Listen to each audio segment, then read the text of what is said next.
Hey guys, welcome to the Massive Iron Channel. I'm Steve Shaw. In this video, I'm going to talk about going to war over front delt training. Before I get into that topic, if you have any questions or comments, drop them down below. The best topic ideas I turn into videos just like this. If you're interested in coaching fat loss, power building, strength building, muscle building, or whatever, hit me up on Instagram at BenTheBarman or email benthebarman@gmail.com. So, yesterday, I made a 4 things you should drop from your workouts video. And I want to keep this discussion reasonable, rational, and I really hate black or white things. I really do. They provide no benefit to the lifting community. And a lot of times when you make statements in a video, people will come back and just dig into their side and go to war.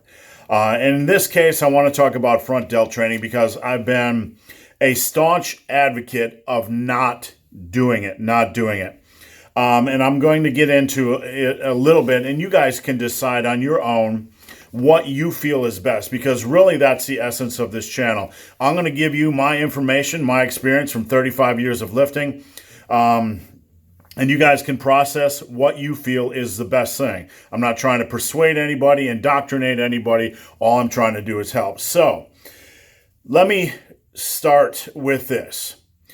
35 years of lifting. I have trained with everybody you can imagine, or competed with everybody you can imagine. All tons and tons of top level pros. Talked with everybody, lifted with everybody from Doug Miller to Ronnie Coleman, to top level power lifters, the Lilla Bridges, Pete Rubish, you name it, the whole gamut.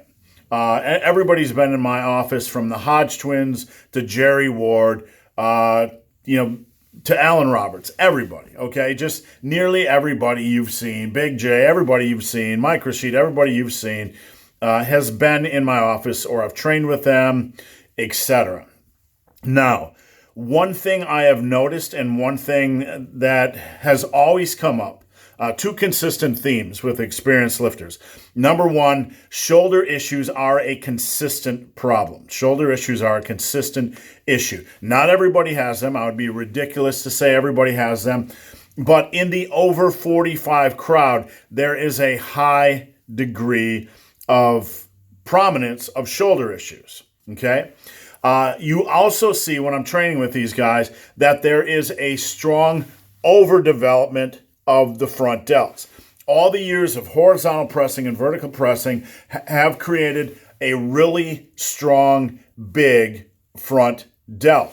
So, mainly because of this, for the average lifter, there's no reason to train the front delts, in my opinion. You do not need direct work. With all the pressing you do, it's going to build big, beefy front delts. Now, my argument in addition to this is that the average lifter tends to over-focus on pressing and under-focus on back work and rear delt work. So you'd be better off spending your time doing rear delt work rather than front delt work. And again, this is just my opinion from 35 years of lifting. So I stated this opinion, and one individual on this channel commented and said, there's no way I'm going to give up front delt work. And one of the arguments was that overdevelopment, the Russians overdeveloped their quads for squats, etc. And overdevelopment, can be a good thing.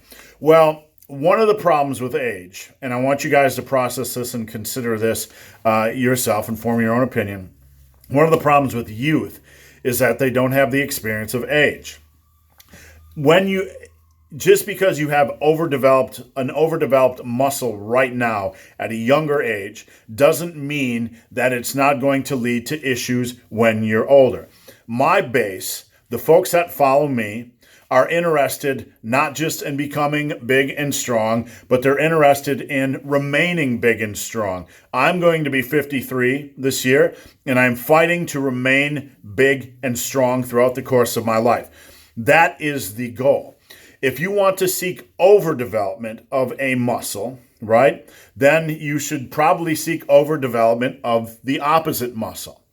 So the argument that the Russian powerlifters have overdevelopment of their quads and that overdevelopment of your front delts isn't such a bad thing, lacks the insight that comes from age and experience. It does. And I will revert back to the statement that shoulder issues are very common among lifters over the age of 45. Therefore, it is reasonable and rational that we should ask ourselves not only why, but what can we do to prevent this? And one of the steps that I firmly believe in preventing this is not adding additional front delt work. So I'm going to end this video with a comment, an opinion from Christian Thibodeau from T Nation. I'm hoping I'm pronouncing his name correctly. I don't know that I've ever pronounced it on video before. And I'm going to add the, if you don't know who Christian Thibodeau is, Google him. He is a Canadian. He is from T Nation, and he is a well-respected lifter. And here is what he has to say. And he's certainly not 32. I'm not certain of his age, but I believe he's probably in at least his mid-40s. He says, when it comes to weight training, the deltoids are unique. On one hand, they're probably overtrained. That's because the delts play a major role in just about every compound movement. Some estimate, and listen to this, the front or anterior delts of a bodybuilder are 5 times larger than a non-weight trainer. That's a substantial difference.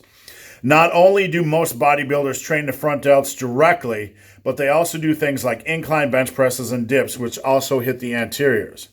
Overhead presses, bench presses, etc. On the other hand, the rear or posterior delts are often neglected by most lifters and may only be a little larger than a non-weight trainers. Listen to that. Listen to what he just said. When we look at the size of the front delts and the size of the rear delts compared to an untrained individual, the front delts tend to be 5 times larger just from all the pressing. The rear delts tend to be a little bit neglected. This goes back to the point I'm talking about shoulder health and longevity. Now, let's finish off. This not only takes away from their physique, it can also lead to imbalance injuries and cause poor posture by giving them a rounded shoulder look. Now, let me repeat. It can lead to imbalance injuries. Now, equipped with that statement from Christian Thibodeau, another experienced and respected trainer, stacked with my experience, I want you to take those two opinions, okay? And I want you to process them considering what we know about lifters over the age of 45, that a lot of them are dealing with shoulder issues. Now take this mountain and look at the individual, the younger individual who's telling you it's okay to have imbalances. I'll never stop front delt work. And I want you guys to form your own rational, reasonable opinion. And let me know what it is. Drop it down below. So guys, hope this video has been of some help. If you have any questions or comments, drop them down below. If you made it this far in this video and have yet to subscribe to my channel, please do. I'd appreciate the support. So guys, as always, thanks for watching. Have a great day.